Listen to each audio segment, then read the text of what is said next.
stabilization. These are the Mountain Series from AAE. We're doing an ElkShape branded series, and I wanted to get Tyler set up. This is my Phase 429. This is kind of what it looks like when it's all finished. This is a 12-inch with a 10-degree drop. No weight up front. It's kind of a little bit right here. And then 1, 2, 3, 4, 5, 6, 7 ounces. Not pointing down too much.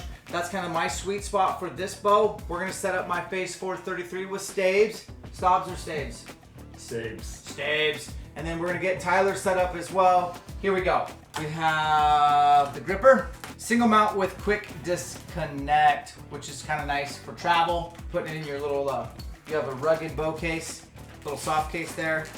So, we're gonna take this out and then you'll have to loosen to kind of break it apart. Okay, so here's your thread for that. Here you go.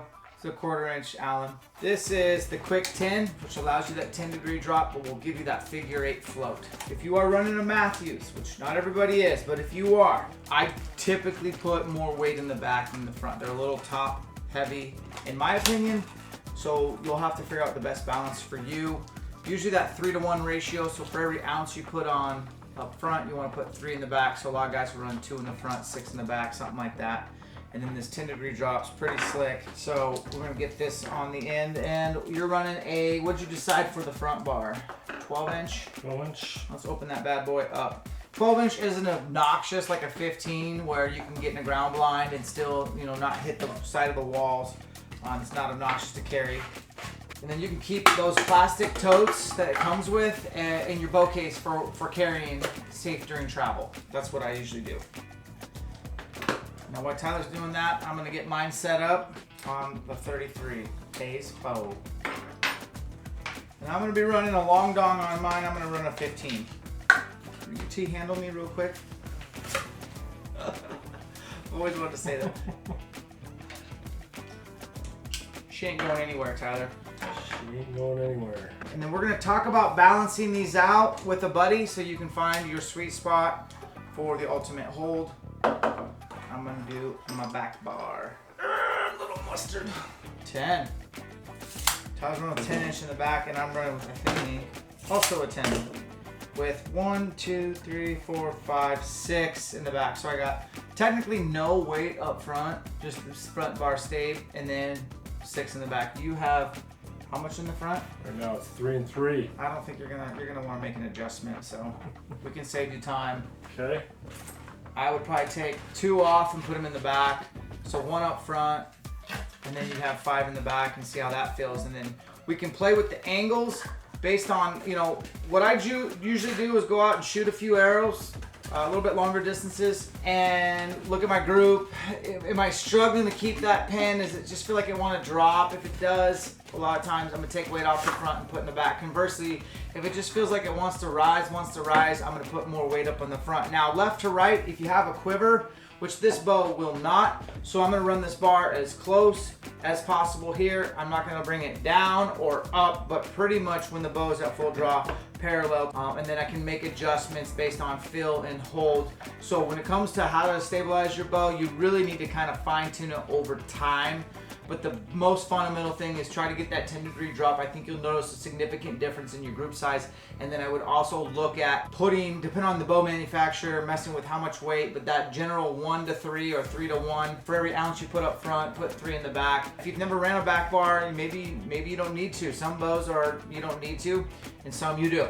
So but these are going to be offered on the website. You can get them at elkshape.com, and you can get this entire kit. So the 10-degree drop, quick disconnect, 12-inch bar. It'll be an 8-inch bar in the back with up to, I think, 6 ounces. Your quick gripper, quick disconnect, and you can fine tune. And all the numbers are etched here so that you can fine tune and then silver Sharpie it all once you have the sweet spot. So when you do disconnect, make sure nothing comes loose. You can always duplicate guys. And then we'll go watch how to shoot this bow with this new stobs and see if we need to make any adjustments. A little shorter bar. A little shorter bar. We got it roughed in. We'll call it that. Got it roughed in. It's holding pretty good, and we'll have to shoot it some long distance to fine tune her. 15 on the front, 10 on the back. I got no weight up here, which is kind of weird. People are like, why don't you at least have 1 ounce? This is what I have. I roughed it in and then shot it. This is what I like. 6 ounces in the back. Pretty close.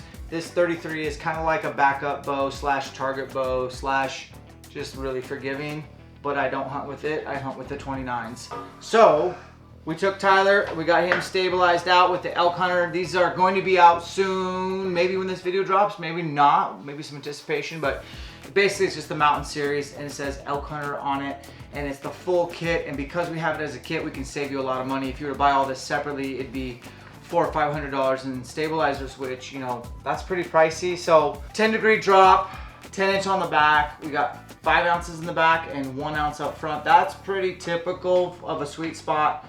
And then you're running that Matthews 2-piece quiver. Yep. So you might end up kicking this bar out just a little bit more this way or down a little or up. You're gonna fine tune it. You just shot right here, blank belled. Said it felt pretty good. I really stand behind the AE stabilizers. Obviously, yours is the V3X, so you don't have the bridge lock stabilizer compartment. And this one does. I could run the bridge lock, and that is an option for sure.